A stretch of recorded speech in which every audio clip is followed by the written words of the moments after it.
there, Aquarius. Welcome to a general tarot reading for September 2024.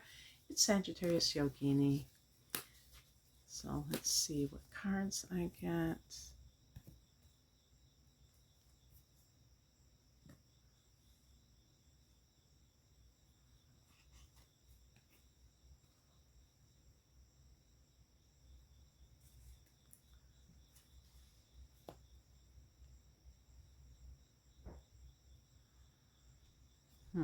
Let me pause this.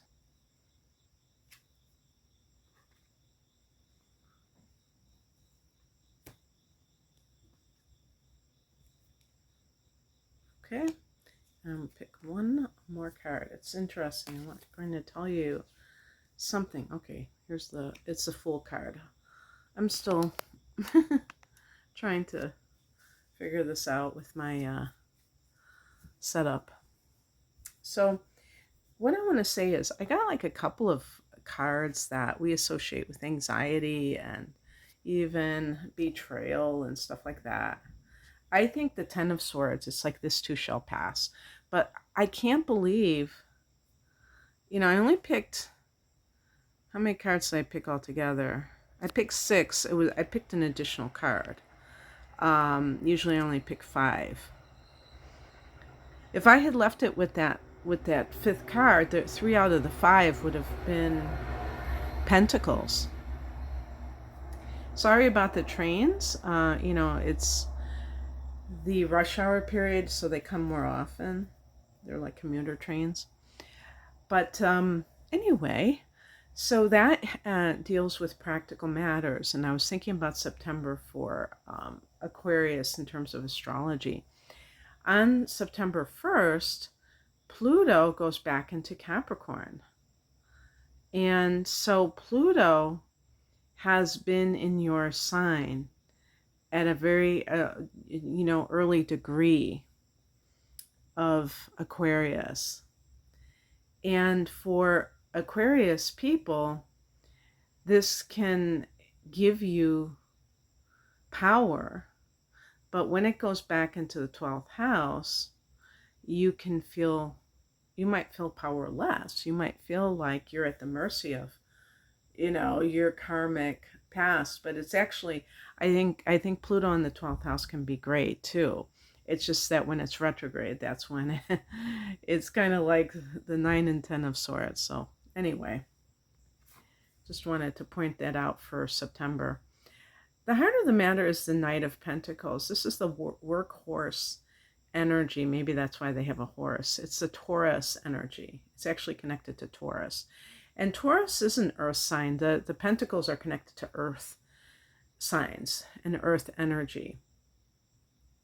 So practicality with Taurus, it's consistency. It's a fixed sign, but you're a fixed sign too, Aquarius. So you embody some of the similar attributes, although you're applying it in different areas. And there could be some issue around this. Perhaps if you have a 9-to-5 type of job, at least that's what we call it in the United States, you may not really feel attuned to that, even though you are a fixed sign and you like your routines like some people do. You may be feeling more Aquarian, where you just want to be kind of like, I was going to say keep it open-ended, but even more so erratic, but that's not really a positive term. I would say more varying in hours, not having to do, and that could also relate to working for yourself. But if you have the type of boss where you have a flexible schedule, maybe you can work remotely and then you get your work done when you get it done, and you don't have to follow somebody else's routines. That could be one thing. But there might be something where you're just getting down to brass tacks. Maybe you want to leave where you're working. I don't know. I'm looking at the past position. Let's look at this card. Four of Pentacles, this is a card of financial security. So I would say like someone, for instance, let's say they want to retire or they want to start a business, but they want to have, like they want to sink all their energy into their business. They don't want to just like do two jobs at the same time. So they're going to save enough money for 1 year to cover expenses for 1 year before they go into their business so that they can just devote it entirely to their business and they can pay their bills. You may just be like, okay, this period of time, whether it's 6 months, a year, whatever it takes for you to save up enough money to be able to exist without a regular paycheck, you might be committed to that. And that's what you're embarking upon in September. That could, it's going to be different for everyone what this means. But the Four of Pentacles means you're coming from this place of financial security or of being very aware of the need to manage your money properly.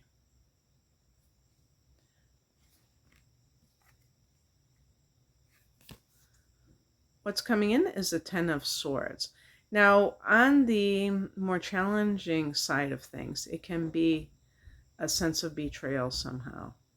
Someone doesn't do what you have wanted them to do, and you feel let down by that. Maybe you trusted somebody that you shouldn't have trusted. So, like whether this is a what do you call it, like a promotion that you thought you were going to get or a raise, that may throw a little question into what it is that you're trying to do.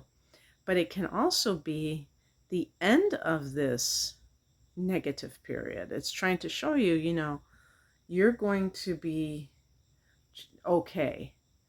And now that I think about it, Pluto going back into your 12th house until it goes direct.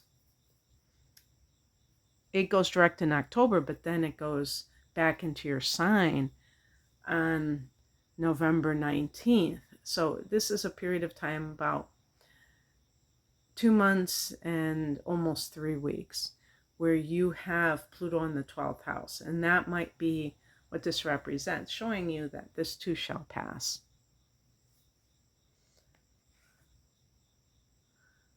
What crosses you is the Three of Pentacles. The Three of Pentacles can be co-workers, but in terms of challenges, I feel, yes, I mean, certainly with this Ten of Swords, you might be dealing in a treacherous situation, which may be why you want to leave in the first place. And so you may have to endure a little bit more of that, but also, even on the plus side, you may be thinking about, you may have this goal of leaving, but you love your coworkers and you feel like, wow, I really think we made a great team. This is about teamwork, this card. And by the way, these cards could also be for your private life. There might be a male, could be a Taurus, could be either younger, on the younger side, or someone who retains their youthful qualities. Or on the more challenging side is a bit what we call immature. And this person is possibly connected to someone else. And this is, anytime you see a 3, there could be like three parties involved. And what this can mean with this card is that you realize maybe that person made promises that they were going to leave that relationship and they really haven't, or they won't. You realize that you're just being strung along. So this is the outcome card, but I did pick an additional card because I wouldn't leave the reading on a note like this. The Nine of Swords is a card of anxiety. So you may be doing something that is inadvertently creating anxiety in your life, and obviously you don't want to do that, but you may feel you have no choice. That you may look at your situation as outside of you, when in fact you most certainly do have a choice.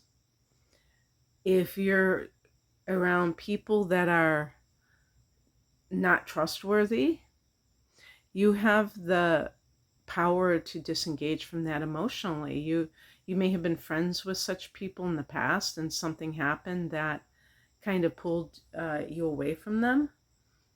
And you don't have to, like, take it to heart if they are not being loyal, if they are not really on your side. You can simply chalk it up to that's their issue, that's not their problem, it's not yours. And you can bide your time until you're ready to leave, because you always can leave. And if something is giving you like anxiety, you really have to weigh that against the benefits of staying there. So I picked an additional card and I got the Fool card. And it's very interesting. I'll say two things about this. First of all, there's going to be a lunar eclipse in Pisces on September 17th.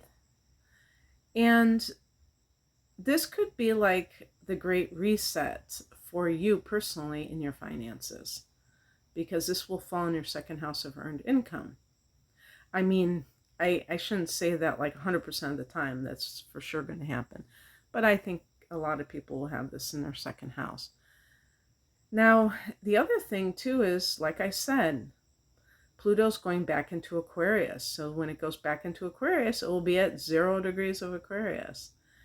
And you'll never have this again.